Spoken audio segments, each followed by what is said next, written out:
सभी को जय मसीह की। मैं परमेश्वर का धन्यवाद देता हूँ। एक बार फिर परमेश्वर ने अपनी उपस्थिति में आने के लिए हमें मौका दिया। हम एक विषय सीखते आ रहे थे कि धन्य कौन है, असल में धन्य मनुष्य कौन है। आइए सर झुकाएं, प्रार्थना करें। महान जीवते परमेश्वर, अनुग्रहकारी प्रभु, मैं आपका धन्यवाद देता हूँ। थोड़ी देर तेरा जीवता वचन सीखने जा रहे हैं। पवित्र आत्मा, आप हमारी ज्ञान बुद्धि समझ खोल दें ताकि तेरा जीवता वचन हमें समझ में आए और तेरा जीवता वचन लोगों के हृदयों में, उनके विवेक में कार्य करे और वो समझ लें कि असल में परमेश्वर की दृष्टि में धन्य मनुष्य कौन है। पवित्र आत्मा, आप ही हमारे अध्यापक, आप ही हमें सिखाएं। प्रभु यीशु मसीह के नाम से मांगते, सुनो और ग्रहण करो, आमीन। आइए हम मती रचित सुसमाचार 4 अध्याय उसका 19 वचन हम पढ़ेंगे। यीशु ने उनसे कहा, मेरे पीछे चले आओ और मैं तुमको मनुष्यों के पकड़ने वाले बनाऊंगा, यानी उनको स्वर्ग राज्य के लिए तैयार करने वाले बनाऊंगा। जो मनुष्य गलत रास्ते पे हैं और जो मनुष्य शैतानी रास्ते पे हैं और जो मनुष्य अंधकार में हैं, उनको ज्योति की ओर लाने का रास्ता मैं आपको दिखाऊंगा। और मती 4 का 21 भी मैं पढ़ता हूँ। वहाँ से आगे बढ़कर यीशु ने और 2 भाइयों और जब्दी के पुत्र याकूब और उसके भाई यूहन्ना को देखा। वे अपने पिता जब्दी के साथ नाव पर अपने जालों को सुधार रहे थे। उसने उन्हें भी बुलाया।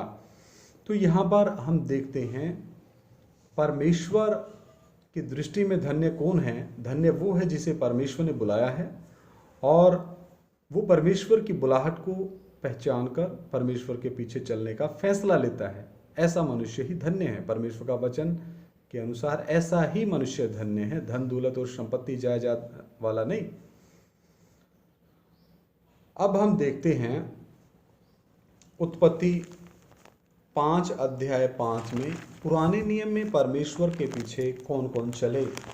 पुराने नियम में जो 39 किताबें हैं, उत्पत्ति से लेकर मलाकी, तो पुराने नियम का हम एक अध्ययन करेंगे। पुराने नियम में क्या कोई ऐसे प्रभु के सेवक या दास लोग और संत लोग थे जो असल में प्रभु के पीछे चले? तो एक हम अध्ययन करते हैं पुराने नियम में चले हुए, पुराने नियम में परमेश्वर द्वारा बुलाए हुए और परमेश्वर की आवाज़ को सुन के उसके पीछे चलने वाले संतों के बारे में।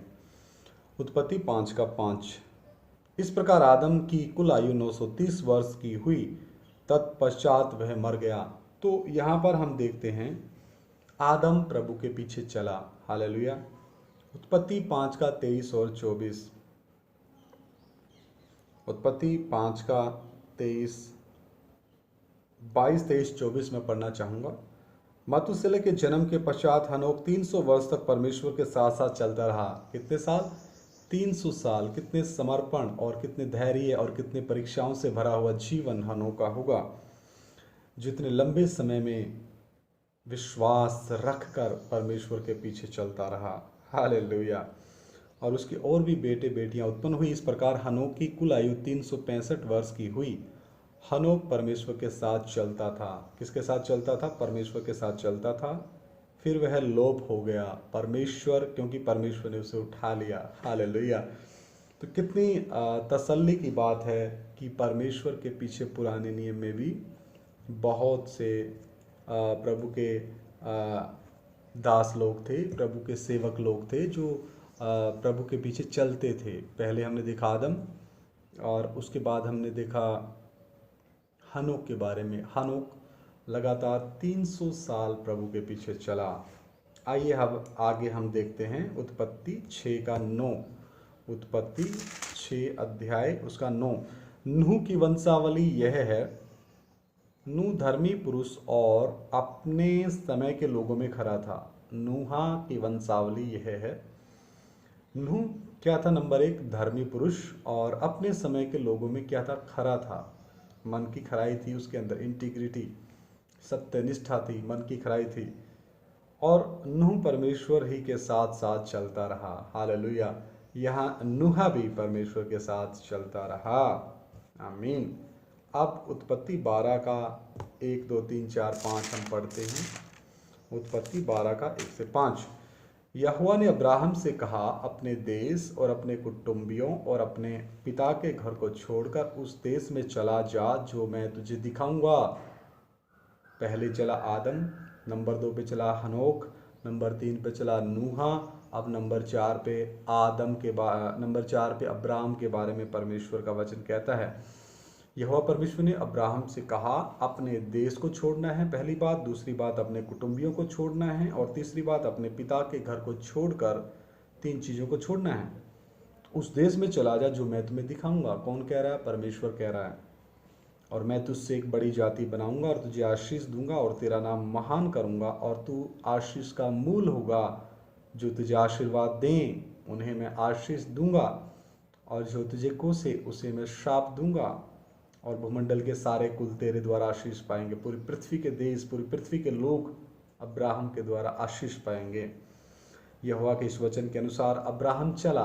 हालेलुया। तो परमेश्वर ने पहले अब्राहम को बुलाया, फिर उसके पीछे अब्राहम चला। तो अब्राहम क्या हुआ? अब्राहम एक धन्य मनुष्य हुआ। अब्राहम एक धन्य प्रभु का दास हुआ। अब्राहम प्रभु का मित्र हुआ।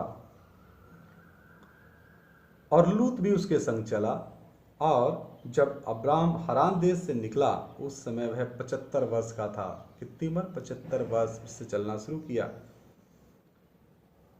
इस प्रकार अब्राहम अपनी पत्नी सारी और अपने भतीजे लूत को और जो धन उन्होंने इकट्ठा किया था और जो प्राणी उन्होंने हरान से प्राप्त किए थे सबको लेकर कनान देश में जाने को निकल चला और वे कनान देश में आ गए। हालेलुया। तो मेरे प्रियो, क्या आज आप परमेश्वर की खोज में हैं? परमेश्वर की खोज में हैं? क्या आप उद्धार की खोज में हैं? क्या आप उद्धार को अपने कर्मों से खोजना चाहते हैं? लेकिन परमेश्वर ने तो उद्धार दान में दिया है।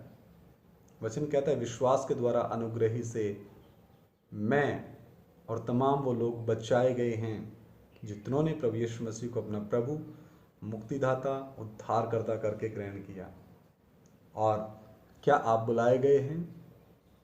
और क्या आप बुलाए तो गए हैं, क्या आप प्रभु के पीछे चल रहे हैं? आइए सर झुकाएं, प्रार्थना करें।